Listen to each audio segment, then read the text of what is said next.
sexto ano, tudo bem com vocês? Como é que vocês estão? Estamos iniciando mais uma videoaula de língua portuguesa e esta é a aula de número 17 e o nosso conteúdo hoje é lendas indígenas, as lendas do Centro-Oeste, do Sul e do Norte. Então, nós estamos inaugurando o capítulo 5 do nosso livro didático, em que vai tratar sobre as lendas indígenas de todo o nosso país. Então, a gente vai ter, dentro de uma aula de português, aula de história, aula de geografia, certo? Então, a gente vai entender um pouco melhor como é que as lendas, tá certo? Que é um gênero textual muito importante para a nossa cultura brasileira e, sobretudo, as lendas dos nossos povos originários, que são os índios, tá certo? Como é que os índios explicavam as coisas antigamente, como é que eles davam as lições de morais para as pessoas que iriam compor as próximas gerações e como é que está a situação indígena hoje, como é que essas lendas elas entraram dentro da nossa cultura brasileira. Então é isso que a gente vai ver hoje, tá certo? E nós vamos caminhar para a parte esquerda do Brasil, tá certo? A gente vai passar pelo norte, pelo centro-oeste e, por fim, pelo sul. Na próxima aula, nós vamos estudar as lendas indígenas do Nordeste e do Sudeste, que é a parte direita do Brasil, beleza?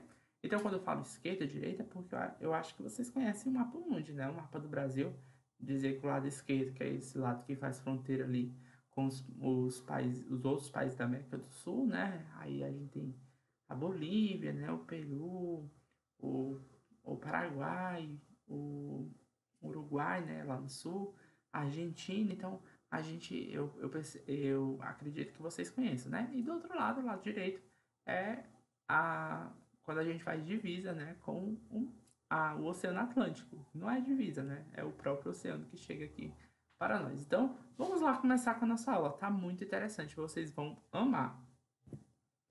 A cultura dos povos originários. Os europeus que aqui chegaram no século XVI aprenderam muitas coisas com os povos originários, como deslocar-se pelo território, falar novas línguas, ter um novo modo de vida e consumir vegetais que eram desconhecidos para eles, entre os quais o milho, a mandioca, o caju e o guaraná. Todos esses alimentos hoje é muito comum a gente, por quê? Porque eles permaneceram na nossa cultura, tá certo? E hoje eles são essenciais. O milho, né, para fazer as canjicas, para fazer a pamonha, para fazer o milho verde, né, que nós colocamos geralmente no macarrão, na macarronada. A mandioca, que faz a farinha que a gente utiliza nos nossos pratos. O caju, tão nordestino, galera, tão cearense o caju. E também o guaraná, tá certo? E aí o guaraná vocês devem estar se perguntando o que é. Gente, essa frutinha que faz o Guaraná Antártica, certo? Que faz o quat, tá? Mas, gente, um pouquinho de aula de história. A gente sabe que foram os europeus, os portugueses, né? Que chegaram aqui no século XVI, 1500, 1501, e aprenderam com os povos originários que aqui já habitavam, que eram os índios. E aí a gente vai perguntar, eles descobriram o Brasil ou eles acharam o Brasil, certo? Então, eu particularmente acho que o Brasil já estava descoberto há muito tempo por esses povos indígenas e a gente vai perceber por que aqui já era dominado pelos índios, tá certo? Eu vou já mostrar para vocês o porquê disso. E os portugueses acharam e tomaram a terra como deles e colonizaram, tá certo? Exploraram, levaram muito das nossas riquezas, da nossa madeira, do nosso ouro, das nossas especiarias, das nossos minerais. Então, Portugal hoje, tá certo? Tem muitas das nossas riquezas que foram extraídas daqui. Justamente por quê? Porque eles vieram e exploraram tudo que tinha para explorar, tá certo? E ainda mataram muitos índios, implantaram a língua deles, certo? Que é o português, que é a língua que nós falamos hoje. Então, se eu estou dando essa aula hoje, tá certo? De língua portuguesa, foi o quê? Graças aos portugueses, tá? Mas se não fosse isso, galera, se não fosse os portugueses que tivessem chegado aqui, eram os espanhóis. É, hoje a gente ou tava falando espanhol ou a gente tava falando alguma língua indígena, tá? E também esses europeus, galera, eles aprenderam a utilizar utensílios como o pilão, as redes, as panelas de barro, a cuíca e tomar banho todos os dias. Além disso, nossos povos originários tinham tradições muito antigas, representadas em seus mitos e rituais. Os índios, galera, eles são muito mais higiênicos do que nós imaginamos, tá certo? Eles todos os dias tomam os banhos deles, tá? Não que a gente não tome, porque a gente adquiriu essa cultura dos índios, né? E aí a gente percebe assim, poxa, os índios nos ensinaram a tomar banho todos os dias, porque os europeus, gente, até hoje, eles tomam assim, poucos banhos na semana, tá certo? Muitas vezes ficam 2, 3 dias sem tomar banho. Eu não consigo. Eu tomo 2, 3, 4 banhos, se necessário, por dia. Mas os europeus não, eles conseguem passar bastante tempo, tá? Ai, não, mas é porque lá é frio. Não, gente, não importa. No verão, os europeus também são da mesma forma, beleza? E, gente, um pouco de história e geografia nas aulas de português. Eu trouxe essa imagem belíssima, tá certo? Que são de uma tribo indígena. E aí a gente percebe aí os índios todos caracterizados com suas vestes, com suas pinturas, com seus cocás, certo? Provavelmente eles devem estar em algum ritual. E aí eu gosto muito de ver, tá certo?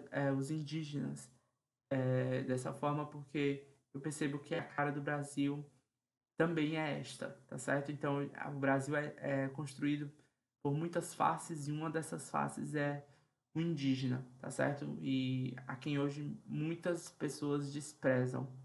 E eu não gosto disso, tá? Eu gosto de valorizar o índio porque se muitas das nossas tradições, muitas das nossas culturas e muitos dos nossos jeitos, costumes vêm dos índios, beleza? Então a gente precisa respeitá-los, até porque quando os portugueses chegaram e colonizaram a nossa terra e trouxeram os africanos para cá, quem já estava aqui eram os índios, tá certo? Então, se tem local que é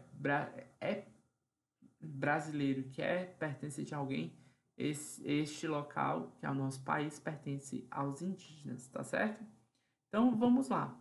Gente, vocês sabem que a gente, o Brasil foi achado, tá certo? Durante o Brasil foi achado, calma aí comigo, que agora eu me enrolei. O Brasil foi achado em 1500, tá certo? Pela frota do Pedro Álvares Cabral, que veio de Portugal, tá certo? Em busca das terras das Índias, né? E acharam aqui os indígenas, por isso que o índio ganhou o nome de índio por conta do país da Índia, tá certo? E aí, galera, esse mapa aqui representa os povos indígenas do Brasil na época do... Aí tem descobrimento, mas eu vou falar do achamento, tá certo? E aqui na legenda, como vocês podem perceber, existiam esses grupos indígenas. Então a gente tem aí o Tupi-Guarani, tá certo? Que é representado por toda essa cor aí, cor de salmão. O G, tá certo? O povo G, que era essa faixa amarela. O Aruaque, que é o marrom. O Caribe, que é esse azulzinho. O Pano, que é esse rosa, né? Que concentra ali da região de Roraima, do Acre e parte do Amazonas, né?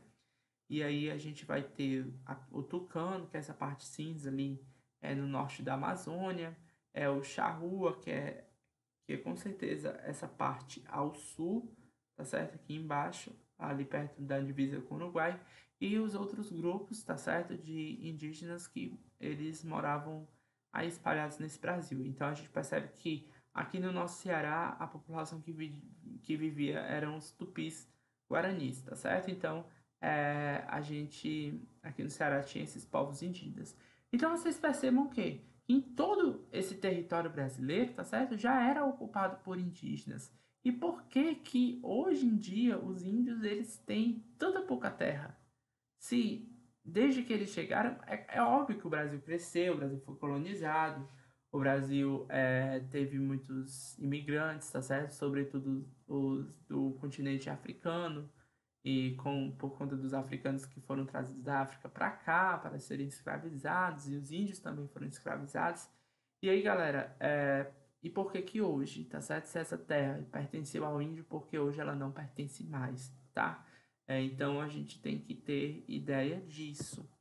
E, galera, eu trouxe esse mapa aqui, tá certo? Que é para para vocês perceberem, tá? Os povos indígenas do Brasil atual. E aí, galera, todas essas marquinhas, tá certo? Hora verdes, hora amarelo, hora rosa, hora laranja, tá certo? São os territórios indígenas hoje, ou seja, são onde os índios moram. E aí, galera, olhem a diferença desse mapa, tá certo? Em que o Brasil inteiramente era ocupado pelos povos indígenas, para este mapa aqui, em que só uma parte muito mínima, muito mínima do território brasileiro é indígena, tá certo? Então a gente percebe que as outras civilizações tomaram de conta, tá certo? Do resto do Brasil. E aí o que acontece? A gente vai ter aí esse pouco espaço de terra. Então, a gente tem que refletir. Se o índio já estava aqui, por que hoje ele é muito maltratado? Por que o índio hoje é tão desrespeitado? Porque o homem branco, tá certo? Que somos nós, os índios nos chamam de homem branco, tá certo? Porque todos aqueles que são diferentes da cultura deles, eles vão chamar de homem branco, tá? E aí, por que eles são tão desrespeitados? Porque o homem branco, tá certo? Que somos nós, queremos explorar essa terra que é indígena, tá certo? E o indígena, ele tem na sua cultura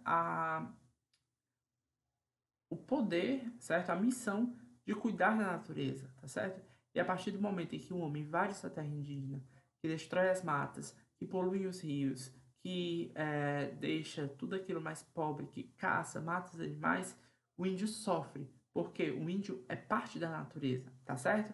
Então, agora a gente vai continuar para o nosso propósito. Eu trouxe só essa reflexão aqui para a gente perceber o quanto o índio hoje ele é desvalorizado, tá certo? E não deveria, né? Já que eles são os donos do nosso país. Então, galera, as lendas indígenas, tá certo? Que é o nosso assunto, são as histórias fantásticas, cheias de mistério sobrenatural ligadas à feitiçaria e à magia, tá certo? Não vai pensar, essa feitiçaria e magia é questão de bruxa, não, galera, tá certo? É porque alguns elementos mágicos e eles foram construídos por meio de feitiços, tá certo? E aí, gente, nas nações indígenas, essas histórias são muito importantes, pois possuem o poder de doutrinar os índios jovens e arredios. Arredios são rebeldes, tá? E algumas dessas histórias foram criadas a partir de fatos verídicos, ou seja, aconteceram de fato, certo? Acontecido nas regiões onde viveram seus heróis antepassados, que se sobressaíram dentre os membros de sua tribo, pelo poder, pela beleza, pela bondade, caridade ou outros feitos e tornaram-se encantados. Então, galera, as lendas, elas são as histórias que nascem, tá certo? Dentro de uma cultura. E a partir do nascimento dessas histórias, essas histórias serão cheias, certo? De ensinamentos e vão ser embasados justamente no sobrenatural, na magia, na feitiçaria, no mundo mágico, tá certo, gente? Então, nós temos que perceber que as lendas indígenas, elas nascem com este propósito. E as lendas, né, primeiramente, posteriormente a gente vai ter as lendas indígenas que nasceram nas culturas indígenas do nosso país, tá? E outras lendas, gente, referem-se à flora e fauna da região. A flora, tá certo? É a vegetação da região e a fauna é os animais, né, que vivem ali. Pois, segundo suas crenças, tanto as plantas como os animais, os rios, os igarapés são rios pequenos, tá, gente? Os lagos, as cachoeiras e o mar possuem seus protetores que exigem respeito e inspiram temor. É muito engraçado, galera, porque a cultura indígena é muito espiritualista. Espiritualistas porque eles acreditam que os espíritos eles convivem juntamente conosco. E esses espíritos, eles não são espíritos ruins. Em muitas culturas indígenas, eles produzem, tá certo? Algumas bebidas que são psicóticas e os guerreiros da tribo indígena, eles tomam dessa bebida alucinógena e têm contato com esses espíritos, né? E aí esses espíritos vão dizer para esses guerreiros como guerrear, como vencer a guerra. Então, é muito engraçado como a espiritualidade, ela tá muito intrínseca ao índio, né? Por isso que eles acreditam que existe uma mãe natureza, por isso que eles acreditam que existem entidades que protegem o mar, que protegem os rios, que protegem os garapés. E por conta disso, gente, a consequência foi muitas lendas que surgiram, como a do Boitatá, da Iara, do Caipora, do Boto Cor-de-Rosa, do Curupira principalmente, galera, porque o Curupira é o protetor das matas, é o protetor da floresta, tá certo? Então a gente tem que ter ideia de que essas lendas elas nasceram justamente porque a cultura indígena acredita em certas coisas, tá certo? Para nós, a gente não pode acreditar no que o índio, mas a gente tem que respeitar, tá certo? Como todas as religiões que existem no mundo, tá certo? A gente precisa respeitar. Então, gente, nessa aula nós estudaremos as lendas e as tradições indígenas dos povos do Norte, Centro-Oeste e Sul do Brasil, beleza? Então vamos lá começar pelas lendas do Centro-Oeste, tá? Então, gente, as lendas o Centro-Oeste brasileiro, tá certo? É aquela região que fica à esquerda do Brasil, é composto pelos estados de Mato Grosso do Sul, Goiás e o Distrito Federal, tá certo? Então, se eu esqueci algum estado, tá certo? Me perdoem, tá? Mas esses, para mim, tá? São esses estados. Eu tenho quase certeza que sim. Então, gente, os povos antigos de todos os lugares do mundo sempre criaram lendas e mitos para explicar eventos e fenômenos da natureza, tá? Então, gente, muita coisa, por que o raio cai, por que venta, por que o chão treme, por que a estrela cadente ela passa no céu, todas essas coisas são fenômenos da natureza, né? E antigamente não tinha uma explicação científica, daí se criaram as lendas e os mitos para isso, tá? E, assim, há diversas histórias que contam como esses povos surgiram e de que modo aprenderam a sua cultura. Em muitas dessas histórias, os animais realizam um papel essencial, tal como na lenda que iremos conhecer dos índios parecis sobre o Juruva e o fogo, tá certo? Então, gente, aqui nas lendas do Centro-Oeste, tá certo? Eu quero já dizer que a leitura dessas lendas vai ser feita por vocês, porque aqui não dá, porque senão a aula vai ficar muito extensa, né? Eu já tô com medo de uma hora dessa da aula ficar muito grande. Mas, então, gente, as primeiras referências feitas aos índios parecis ou parecis, tá? Datam do fim do século XVII pelos bandeirantes, onde hoje é o Mato Grosso, tá? Então, os parecis são índios que vivem naquela região do Mato Grosso, tá? Eu coloquei aqui, tá? Então, perceba o seguinte, essa parte que tá aqui à esquerda, tá certo? Ali é o estado do Mato Grosso. E aí, gente, o que acontece? Aí, nessas partes que estão marcadas, são o território dos indígenas parecis, tá certo? E aí a gente percebe que, de fato, existem as populações hoje em dia ainda desses índios, e eles têm as suas lendas, tá certo?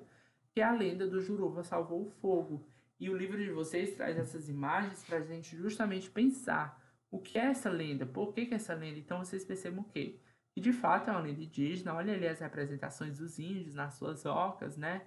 Dentro de suas tribos, e aí o pássaro, esse contato do índio com a natureza é muito importante, e o pássaro vem ao encontro dos índios, e aí ele pratica alguma coisa, eu acho que é acender o fogo, alguma coisa assim, e aí ele carrega no seu bico, na sua pena, e depois ele coloca o fogo ali dentro da madeira, e assim ele faz, né, as fogueiras para os indígenas cozinharem esses alimentos, se protegerem do frio, tá certo? No Mato Grosso é frio, tá, gente?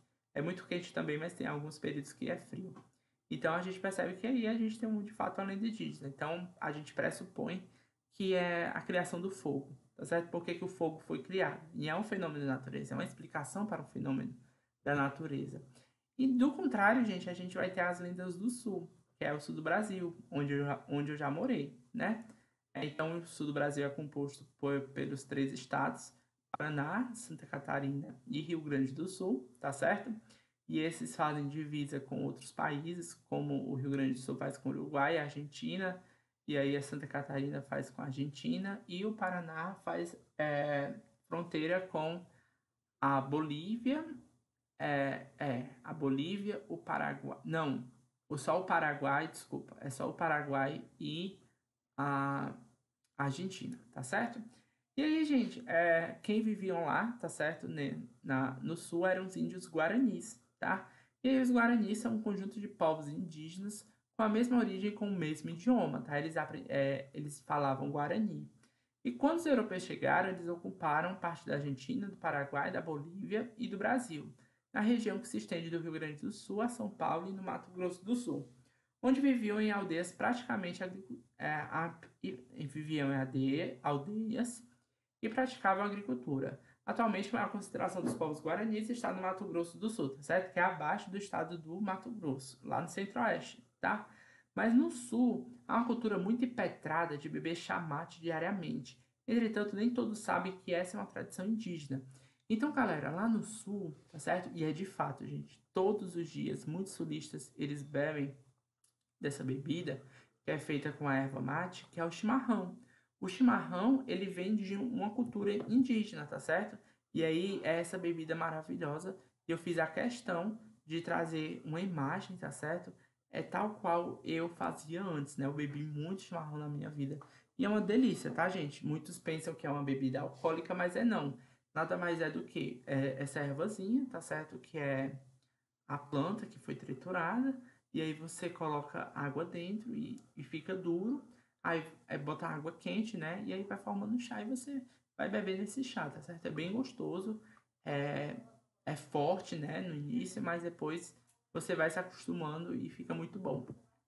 E aí, gente, em Guarani, tá certo? Na língua Guarani, o chimarrão ou mate é chamado caigá, nome composto de cá, que significa erva, e, que significa água, e guá, que significa recipiente, tá certo? Que é o recipiente para a água da erva. E tradicionalmente, a pessoa que prepara o chimarrão é sempre a primeira a beber, pois prova-se o chimarrão para saber se está bom, certo? Está bom para beber. E de fato, gente, geralmente o chimarrão ele é feito de manhã bem cedinho, mas isso não é regra, tá certo? Da mesma forma que a gente faz café de manhã, de tarde, de noite, independente do horário, lá também eles fazem o chimarrão deles no horário que eles quiserem, tá? Independe se tá quente, se tá frio, não. Todo mundo toma chimarrão. No horário que quiser, na temperatura que tiver. Mas no frio é mais gostoso. E, gente, quem faz o chimarrão é o primeiro a beber, porque é muito forte, tá certo? Porque na hora que você joga água quente ali, a erva tá fresca, né? Ainda não foi nem molhada. Então a erva, ela bota muito sabor na água, então é bem, bem forte, né? Não é ruim, não tem gosto amargo, mas é bem forte, assim, é um chá muito, muito forte. E aí, gente, eu trouxe para vocês aí a área da presença Guarani, certo? Hoje em dia, como a gente percebe que eles ocupam, tá certo? Ainda grande parte do que? Do Rio Grande do Sul, de Santa Catarina e de São Paulo, ou do Paraná, tá certo? E também a gente vai ter o estado de São Paulo, Rio de Janeiro, Espírito Santo, bem como Mato Grosso, e aí a gente vai ter parte no Uruguai e parte no Paraguai, beleza? Então, como falei para vocês aí, ó, o Paraná faz divisa com Paraguai e Argentina, Santa Catarina com a Argentina, Rio Grande do Sul com a Argentina e o Uruguai, beleza? E, gente, e aí, a lenda do mate, né, tá lá no livro de vocês, e eu vou querer que vocês leiam, que a gente vai discutir na nossa aula ao vivo. E por fim, a gente vai ter as lendas do norte, tá certo? Que é a maior região brasileira ali, que tem os estados do Amazonas, do Pará, de Tocantins, de Roraima, de Rondônia, do Acre, do Amapá.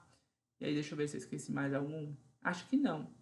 E aí, as lendas da região norte são bastante influenciadas pela cultura indígena. Por quê? Porque quando o europeu foi chegando, os indígenas eles foram, ó, indo lá para a Amazônia, tá certo? Que é a maior floresta do Brasil, a maior floresta do mundo. E foram para lá, foram para lá, foram para lá e acabaram cuidando da floresta amazônica, tá certo? E aí por isso que na região norte, por conta que lá se localiza, né, a floresta amazônica, tem uma presença muito forte da cultura indígena. Então as lendas elas são muito fortes lá. E tal como as lendas de qualquer região do Brasil, elas são transmitidas de geração em geração, que é outra característica das lendas, tá, gente? Então, o pai passa para o filho, e o filho passa para o seu filho, que passa para o seu neto, que passa para o seu bisneto, e por aí vai, tá certo? E muitas vezes isso é feito de modo oral, ou seja, de boca a boca. Então, muitos índios, eles não são letrados, eles não são alfabetizados, eles só se comunicam de maneira oral, gestual, tá certo? E muitos, gente, muitos não falam português, tá certo? Daniel, eles moram no Brasil e não falam português? Não, gente, falam não. Eles falam a língua deles, tá certo? Eles falam as línguas dos povos originários. Né? Então, não é claro que não são todos os índios que não sabem falar português, não. Mas algumas tribos, sobretudo as que vivem mais isoladas, tá certo? Que não vivem com contato com a civilização, ela, é, eles falam as línguas originárias deles, tá? E é importantes para a identidade do nosso povo, as lendas folclóricas colaboram para o enriquecimento da cultura brasileira. E entre o Amazonas e o Acre, na bacia do rio Jaruá, muitos povos indígenas ainda existem, como os Cunamari, os Caxinauá, os Axanicá e os Culina. Entre eles há uma lenda que conta a história de um passarinho chamado Japim. E aí eu vou querer saber qual é a história do Japim. Vocês vão ter que me mostrar, tá certo? Lá na aula ao vivo. Eu vou querer saber dessa leitura aí. Então, gente, folclore vem justamente lá muito, tá? Muito carregado do folclore amazonense, né? Do folclore paraense, folclore do norte, tá? E por folclore nós entendemos as manifestações da cultura popular que caracterizam a identidade social de um povo. O folclore pode ser manifestado tanto de forma coletiva quanto individual e reproduz os costumes e as tradições de um povo transmitidos de geração em geração, sendo assim todos os elementos que são parte da cultura popular e que estão enraizados na tradição desse povo são parte de um folclore. Então, gente, a gente tem que perceber que a cultura de um povo, tá certo? É muito importante a partir da criação de lendas, mitos, de determinados traços culturais, de costumes, tá certo? De línguas, e aí vai se formando esse folclore, tá certo? Que nada mais é do que folclore, né? Cultura do povo, beleza? E aí essa cultura ela é transmitida de geração em geração para que ela não morra, né? Porque a partir do momento que o último habitante com aquela cultura morre, a cultura também morre junto, beleza? Então, essa é o conceito aí de folclore que é muito importante para os nossos estudos, certo? Gente, as atividades são muitas páginas, muitas questões, tá certo? Então, aí, ó, nas páginas 39 a 41, de questões 1 a 6, páginas 43 e 44, questões 7 a 9, páginas 47 e 48, questões 14 e 15, e páginas 50 e 51, das questões 19 a 21. Então, um grande beijo para vocês, façam todas essas atividades, tudo bem? Até a próxima aula, fique com Deus. Tchau, tchau.